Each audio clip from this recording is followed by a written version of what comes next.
Hello everyone, welcome to the Chanakya batch for skill development and vocational training. आज हम lecture 2 start करने जा रहे हैं ऑफ मॉड्यूल 5 और इसमें दो बेसिकली हम टॉपिक कवर करेंगे, एक AICT के बारे में and another is constitutional provisions in the constitution in case of education. So detail में जानेंगे हम चीज़ों को। पहली चीज़ हमारी AICT के बारे में जानेंगे। AICT क्योंकि ऑलरेडी ये मेंशन है आपके जो सिलेबस है, MPPSC ने जो मेंशन किया है उसमें ऑलरेडी ये मेंशन है, तो इसको हम थोड़ा जानने की कोशिश करेंगे कि क्वेश्चन किस तरह का फ्रेम किया जा सकता है AICT। तो पहले समझते हैं AICT बोले तो all India council for technical education. तो टेक्निकल एजुकेशन का जो रेगुलेटर है ये ही है ऑल इंडिया लेवल पे। So national level council to regulate technical education in India, ये इसका रोल है कि जो रेगुलेशन करना है हमें टेक्निकल एजुकेशन का इंडिया का, तो उसके लिए AICT का इस्टेब्लिशमेंट किया गया है। हमने देखा कि जो NCVT जो 1956 में आई, या फिर अभी के टाइम पे NCVET जो एजुकेशन जो क्वालिफिकेशन हमारा जो काउंसिल है, और ये वाली काउंसिल है जो कि हमारे टेक्निकल एजुकेशन को रेगुलेट करती है। और वो जो काउंसिल NCVT की अगर हम बात करें तो नेशनल काउंसिल, वो हमारी वोकेशनल एजुकेशन स्किल डेवलपमेंट के फील्ड में काम करती है। सिमिलरली SCVT वो स्टेट लेवल की बात है। तो ये दोनों सेंट्रल लेवल की, AICT की बात करें या NCVT या NCVET की बात करें, जिनको हम ऑलरेडी डिटेल में देख चुके हैं, ये these are the regulators of the domain, different domains, means technical education in case of AICT and the vocational education in case of NCVT। तो हमें पता क्या होना चाहिए कि इस्टेब्लिशमेंट ईयर नवंबर 1945 में इस्टेब्लिश हो जाती है। और उस टाइम पे जब इस्टेब्लिश होती है तो उस टाइम पे इसको एक्ट के थ्रू इस्टेब्लिश नहीं किया गया, ओनली गवर्नमेंट ऑर्डर्स के थ्रू, एग्जीक्यूटिव ऑर्डर्स के थ्रू इसको इस्टेब्लिश किया गया। तो it was the initially it was executive body only, government orders के थ्रू ये जो फॉर्म हुई, इस्टेब्लिश हुई नवंबर 1945 में। तो उस टाइम पे इसका जो मेन अगर स्टेटस देखें तो एग्जीक्यूटिव बॉडी थी, बट इन केस इन 1987 इसको स्टैट्यूटरी स्टेटस दे दिया गया, क्योंकि ये एक एक्ट पास किया गया पार्लियामेंट से इसको स्टैट्यूटरी बनाने के लिए। तो फ़ायदा क्या होता है, एक एग्जीक्यूटिव बॉडी और स्टैट्यूटरी बॉडी में क्या फ़ायदा होता है कि स्टैट्यूटरी क्यों बनाया गया। देखिए एग्जीक्यूटिव जो बॉडी होती है उसकी power in comparison to statutory body कम होती है। Statutory body by the act pass हुआ पार्लियामेंट से, तो मीन्स पार्लियामेंट इज सुप्रीम ना, कॉन्स्टिट्यूशन बेसिकली सुप्रीम ना। और पार्लियामेंट ने जो 25 पास करी हो उसकी जो लीगलिटी है वो एनी हाउ इम्प्लीमेंट करनी पड़ेगी। तो इसलिए स्टैट्यूटरी बॉडी स्टेटस बना दिया गया इसको 1987 में। और इसमें ये याद रख सकते हैं हेडक्वार्टर कहाँ पे है, न्यू दिल्ली। और एमपी में इसका रीजनल हेडक्वार्टर कहाँ पे है, वो है भोपाल। तो ये इतने कुछ पॉइंट्स। फर्स्ट इस्टेब्लिशमेंट ईयर 1945 नवंबर, और एग्जीक्यूटिव और गवर्नमेंट ऑर्डर्स के थ्रू हुई। 1987 में स्टैट्यूटरी स्टेटस इसको मिल गया, क्योंकि ये एक्ट के थ्रू पास कर दी गई है पार्लियामेंट के थ्रू। और जब पार्लियामेंट के थ्रू पास हो गई तो इसकी लीगलिटी ज़्यादा बढ़ गई, इसकी पावर, इसको बाइंडिंग करने वाली पावर ज़्यादा होंगी। इसको आप इसकी जो ऑर्डर्स को आप जो है वो नहीं कर सकते, डिनाई नहीं कर सकते। They will enforce there orders in more effective way. तो आगे हम चलते हैं, इसी के बारे में हम जानते हैं कि ऑब्जेक्टिव समझ लेते हैं AICT का। तो सबसे पहली बात, planning, formulation, maintenance of the norms and standards. Technical education की जब हम बात करेंगे उससे रिलेटेड क्या प्लानिंग की जाए। प्लानिंग मीन्स देखो AICT ये दिखाएगी, आज के टाइम पे सभी को पता है कि इंडस्ट्री 4.0 का ज़माना है। आज के टाइम पे हमें पता है कि ड्रोन टेक्नोलॉजी की बात कर रहे हैं हम, आर्टिफिशियल इंटेलिजेंस की बात कर रहे हैं हम, मशीन लर्निंग की बात कर रहे हैं, रोबोटिक्स की बात कर रहे हैं। तो इसके अकॉर्डिंग अब हमें नए नए कोर्सेज चलाने चाहिए। नए नए कोर्सेज की परमिशन कौन देगा, नेशनल लेवल पे AICT की नए नए कोर्सेज। उसके लिए ट्रेनिंग की क्या, टीचर्स की क्वालिफिकेशन क्या होनी चाहिए, ये कौन बताएगा, AICT। तो AICT जब भी इस तरह की चीज़ों को, पहले ही वहाँ पे रिसर्च विंग होती है, ये चीज़ें देखते रहते हैं कि देखो टाइम अपडेट हो रहा है, इसके अकॉर्डिंग हमें अपने करिकुलम को अपडेट करना है, अपने टीचर्स को ट्रेंड करना है। इस तरह की जो प्लानिंग की काम है, planning, formulation and maintenance of norms and standards. तो नॉर्म्स और स्टैंडर्ड्स टाइम के अकॉर्डिंग ही अपडेट भी होते हैं, क्योंकि अब आज से 20 साल पहले जो स्टैंडर्ड रहा होगा कहीं टीचिंग का, आज वो नहीं है। पहले बीटेक वाले बीटेक के कॉलेजेस में पढ़ाते थे, अब पिछले 10 साल पहले ये हुआ कि वो एमटेक वालों मैंडेटरी कर दिया गया, और आज के टाइम पे अगर बात करो तो पीएचडी मैंडेटरी है, पीएचडी चाहिए। तो स्टैंडर्ड्स एंड नॉर्म्स टाइम के अकॉर्डिंग ये प्लानिंग के थ्रू ये फॉर्मुलेट होते रहते हैं, उनको मेंटेन करने का काम इसका AICT का रहता है कि आपको किस तरह की डिमांड है, क्या है, किस तरह की कोर्सेज को अब रन करना चाहिए, किसका क्या फ़ायदा मतलब आज के टाइम पर रिलीवेंट है या नहीं है, ये सारा कुछ यही देखती है। अगला, फंडिंग इन प्रायोरिटी एरियाज। अब जैसे आज के टाइम पे हमें पता लग गया इंडस्ट्री 4.0 की बात चल रही है, AICT ये रिकमेंड करेगी कौन से एरिया में फंडिंग ज़्यादा करी जाए। जैसे क्वांटम टेक्नोलॉजी की बात हो रही है, अगर quantum communication proper quantum technology में, जैसे for of the example quantum computers हो गए, जो क्वांटम कम्युनिकेशन हो गई, अगर ये सही तरीके से इम्प्लीमेंट हो पाए, सही रिसर्च कर पाए, तो स्पीड इतना हाई हो सकती है कि we can not even imagine. मतलब वेरी हाई स्पीड पे सिस्टम्स और सारी चीज़ें काम करने लगेंगी। तो टेराबाइट जो कैपेसिटी है वो बहुत ज़्यादा हाई हो सकती है। जैसे क्वांटम कंप्यूटर, जैसे पहले सुपर कंप्यूटर्स की बात थी, आज हम क्वांटम कंप्यूटर्स की बात करें तो ये प्रायोरिटी एरिया आ जाए, कहीं इसमें पीछे ना रह जाए। ऑलरेडी इंडिया की ग्रोथ का पीछे रहने का रीज़न ये भी रहा है कि पिछले 30-40 सालों में टेक्नोलॉजी के फील्ड में बहुत ज़्यादा रिसर्च नहीं की गई इंडिया की तरफ से, बहुत ज़्यादा पैसा नहीं लगा, क्योंकि India was poor country at that time, also the security threats also was there. तो अब करें क्या, सिक्योरिटी से बचे या टेक्नोलॉजी को बढ़ाए? पैसा लिमिटेड है, रिसोर्स लिमिटेड है, तो रिसोर्स अगर लिमिटेड है तो क्या करेगा, और ये देखना पड़ेगा कि फंडिंग प्रायोरिटी एरियाज में करने के लिए। अब प्रायोरिटी एरियाज आज के टाइम पे अगर देखा जाए और आज से 20 साल पहले देखा जाए तो अलग थे। 20 साल पहले प्रायोरिटी एरिया कंट्री की ये थी कि सिक्योरिटी, और सिक्योरिटी क्या, जिस चाइना से वॉर हुआ, पाकिस्तान से वॉर हुआ, नया जो बांग्लादेश का फॉर्मुलेशन हुआ, तो ये सारी चीज़ें उस टाइम पे सिक्योरिटी थ्रेट बहुत ज़्यादा थी, एंड बहुत ज़्यादा गरीब, बहुत ज़्यादा पॉवर्टी थी, तो वो हमारे प्रायोरिटी एरियाज थे। पर आज के टाइम पे India is going to develop bigger develop country, and तो आज के टाइम पे रिसोर्सेज हैं। तो अब हमारा ये टाइम है कि प्रायोरिटी टेक्नोलॉजी एरियाज़ में अब थोड़ा एडवांसमेंट किया जाए। जैसे आज के टाइम पे हम इतनी सारी टेक्नोलॉजीज की बात कर रहे हैं, इंडिया स्टार्टअप के मामले में अगर देखा जाए तो बड़ा 2nd-3rd रैंक पे आता है। और भी अगर आईटी की बात करें तो इंडिया ने पिछले 20 साल के आसपास जो आईटी में जो रिवोल्यूशन लेके आए हैं, that is very phenomenal, and इसी तरीके का एक्सपेक्ट किया जा रहा है कि जो इंडस्ट्री 4.0 की टेक्नोलॉजी है, इंडिया उसमें इन्वेस्ट करे, और बहुत सारी स्कीम्स चल रही हैं जिससे कि वो आगे प्रॉपरली तरीके से इम्प्लीमेंट हो पाएगा। इसी में आगे चलें तो हम देख सकते हैं कि quality assurance through the school accreditation. इसका मतलब हो गया कि देखो एक्रीडिटेशन उनको दिया जाता है जो प्रॉपरली एक्रीडिटेड रहते हैं, colleges, schools for the field of technical field. It may be engineering, it may be like engineering and the pharmacy and other architectures like other technical fields. तो वहाँ पे क्वालिटी अगर जब तक एश्योरेंस है, क्वालिटी प्रॉपर है, तभी उसको एक्रीडिटेड किया जाएगा, अदरवाइज एक्रीडिटेशन नहीं दिया जाएगा। तो ऐसे ही next thing is monitoring and evolution. जो भी स्कीम्स चल रही हैं टेक्निकल फील्ड की और टेक्निकल एजुकेशन को मॉनिटरिंग करना, उसको एवेल्यूएट करना, जो पर्टिकुलर एनबीएज या नैक का एक्रेडिटेशन होता है वो सब प्रॉपरली इम्प्लीमेंट हुआ है, नहीं हुआ है, जो standards of education improve has been improve और नॉट। तो ये सारा मॉनिटरिंग एवोल्यूशन का काम भी AICT का रहता है। Maintaining parity certificate and award.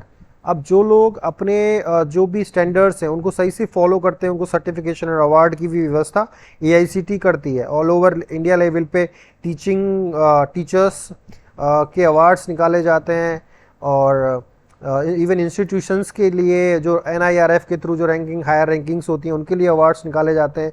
तो those the institutions as well as the faculty members they maintain their standards as per the norms set by the AICTE. They rewarded and given the certificate as well. तो हमने 5 ये objective देखे और आगे एक और objective अगर हम बात करें AICTE का, तो ensuring coordinated integrated development and management of the technical education in the country. कहने का मतलब ये हो गया कि जो integrated development management in the technical education in the country is that कि ओवरऑल अगर हम एक लाइन में इसको समझाना हो AICTE को, तो हम ये कह सकते हैं कि आपस में डिफरेंट एजुकेशन टेक्निकल एजुकेशन का प्रॉपर इंटीग्रेटेड डेवलपमेंट करा जाए और उसको मैनेजमेंट करने की जो व्यवस्था है वो AICTE का काम है. तो ये हमने AICTE का ऑब्जेक्टिव देखा. आगे हम बात करते हैं कॉन्स्टिट्यूशनल प्रोविजंस की. तो कॉन्स्टिट्यूशनल प्रोविजंस में बेसिकली अगर हम देखें तो 3 ही कैटेगरीज हैं. ऐसे तो और भी हैं बट हमें जो प्रायोरिटी 3 ही चीज़ों पे देनी है. Fundamental rights, DPSPs directive principle state policies, fundamental duties. तो फंडामेंटल राइट में अगर हम बात करेंगे तो article 15, article 21A, article 28, article 30. DPSP की हम बात करेंगे तो article 41, article 45 and article 46. Similarly fundamental duties की बात करेंगे तो आर्टिकल 51A. और ऐसे ही अब इनको 1 बाय 1 अब आगे देख लेते हैं.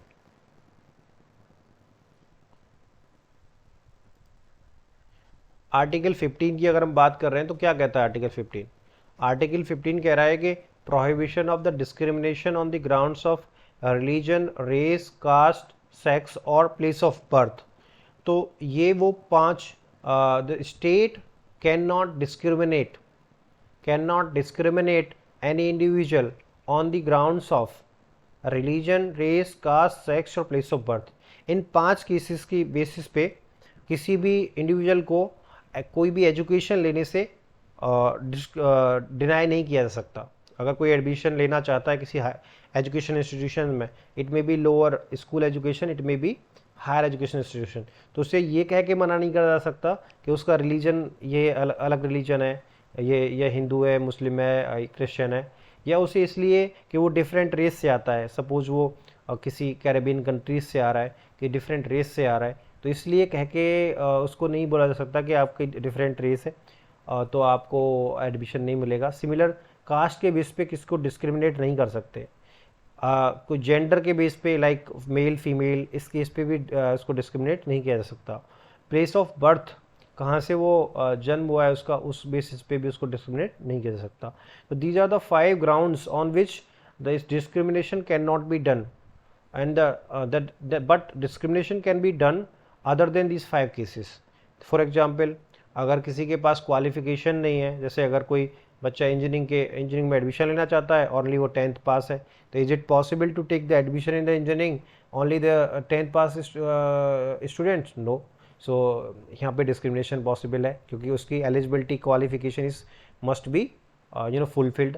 Another thing is that physical उसका अगर ठीक नहीं है, डिफेंस सर्विसेज में वो जाना चाह रहा है, फिजिकल उसके लिए ठीक नहीं है, तो ऑल्सो कैन बी डिनाई. तो डिस्क्रिमिनेशन इन 5 ग्राउंड्स पे 5 cases. That question you should know actually, it's not part of the only the कि पेपर में आएगा नहीं आएगा. आर्टिकल 15 आ सकता है, नहीं भी आ सकता, but you should know that state can not discriminate any individual on the grounds of religion, race, caste, sex or place of birth to take admission in the education institutions.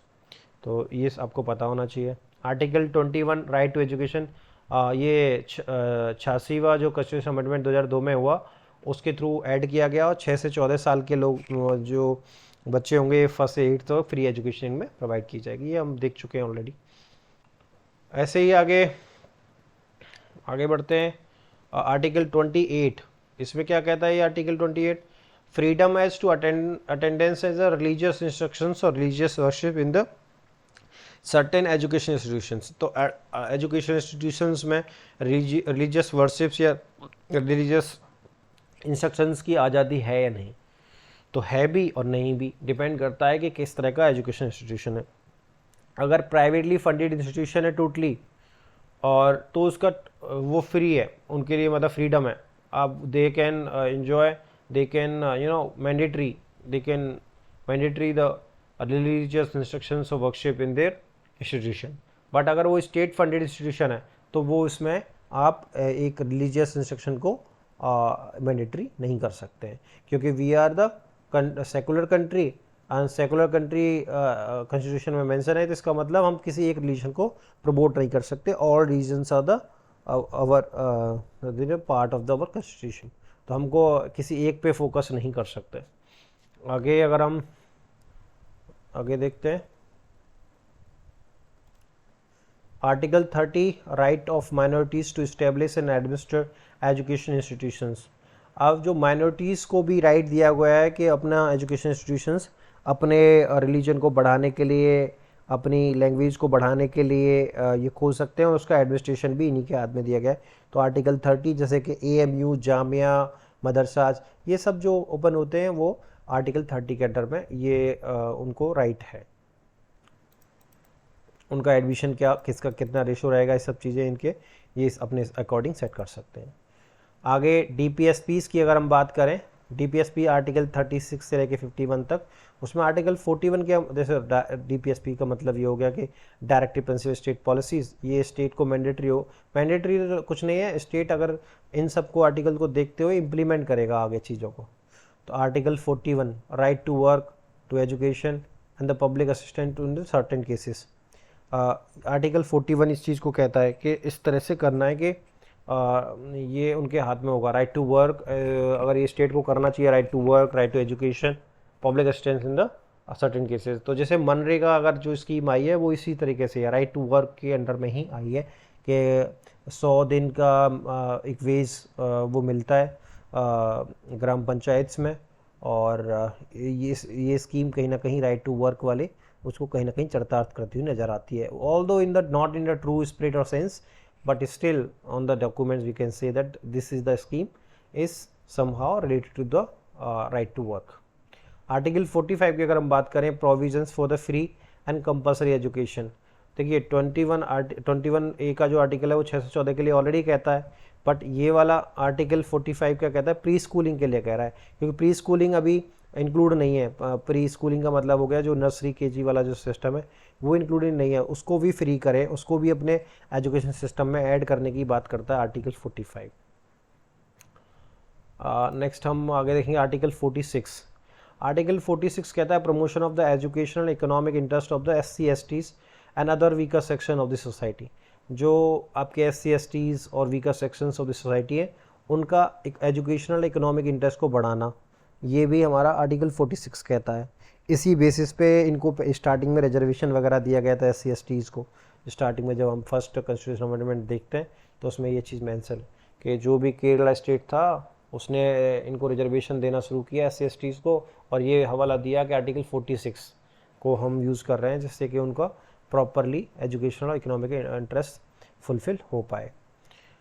आगे हम fundamental duties की बात करें तो last वाली जो duty है उसमें हम ये देखते हैं कि फंडामेंटल राइट हमने देखा कि स्टेट की ड्यूटी है कि वो 6 से 14 साल के बच्चों को फर्स्ट से लेके 8 तक की फ्री एजुकेशन दे, पर ये तभी पॉसिबल है जब पेरेंट्स और सिटीजन अपने बच्चों को भेजेंगे स्कूल। तो ये ड्यूटी हो जाती है, इनको ड्यूटी से बाइंड कर दिया कि पेरेंट्स और सिटीजन को बाइंड कर दिया जाता है कि वो उनकी ड्यूटी है ये कि अपने बच्चे को वो इनकरेज करेंगे to avail the education from 6 to 14 at least. इतनी तो करो ही करो, ये तो बाइंडिंग करने की कोशिश करेगी, और तो एजुकेशन तो वो जितना मैक्सिमम हो पाए उसे करना चाहिए।